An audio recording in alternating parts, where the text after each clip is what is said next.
జీవమార్గం వీక్షకులకు ప్రభు పేరిట శుభములు తెలియజేస్తున్నాను. ఈరోజు మరొక మంచి విషయాన్ని మనము ఆలోచించేద్దాము. అదేమిటంటే శక్తివంతమైన మహత్తు కలిగిన దేవుని యొక్క మాట. దేవుని మాట వల్ల ఏం జరుగుతుంది?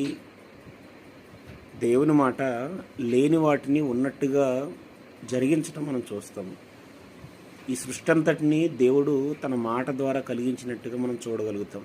కీర్తనల గ్రంథము 33వ అధ్యాయము 6 నుంచి 9 వచనాలు మనం చదువుతున్నప్పుడు ఆయన ఆజ్ఞాపించగా ఆయన తన మాట చొప్పున ఈ సృష్టి అంతటినీ కలిగించినట్టు మనం చూస్తాం.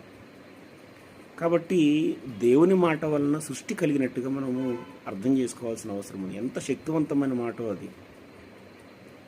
దేవుని మాట ఎంత బలవంతమైనది, ఎంత శక్తివంతమైనది అని అంటే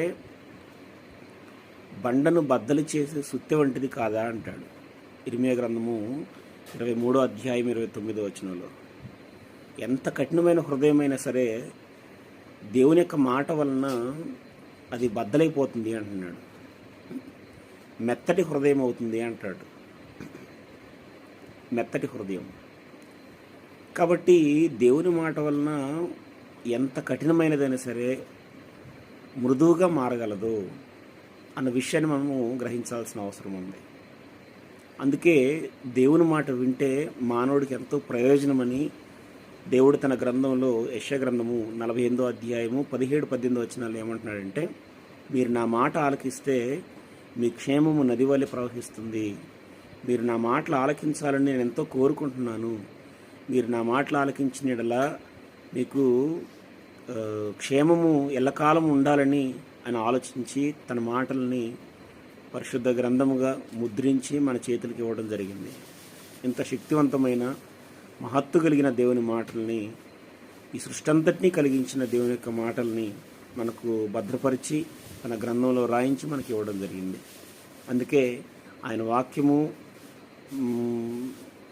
మన పైన పనిచేస్తే, ఆయన వాక్యమును మనం అంటిపెట్టుకుని బ్రతకగలిగితే కీర్తనకారుడు అంటాడు, నీ ఎదుట నేను పాపం చేయకుండానట్లు నా హృదయంలో నీ వాక్యం ఉంచుకొని ఉన్నాను అంటాడు.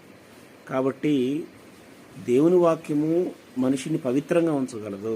దేవుని వాక్యము మనిషి హృదయాన్ని, ఎంత కఠిన హృదయాన్నైనా సరే బద్దలు చేయగలదు. ఎంత కఠిన హృదయాన్నైనా మృదువుగా మార్చగలదు. అంత శక్తివంతమైనది దేవుని వాక్యం, దేవుని మాట. అలాంటి దేవుని మాటల్ని మనం ప్రతిరోజు వినాలి. అలాంటి దేవుని మాటల్ని ప్రతిరోజు మనం ఆలకించాలి.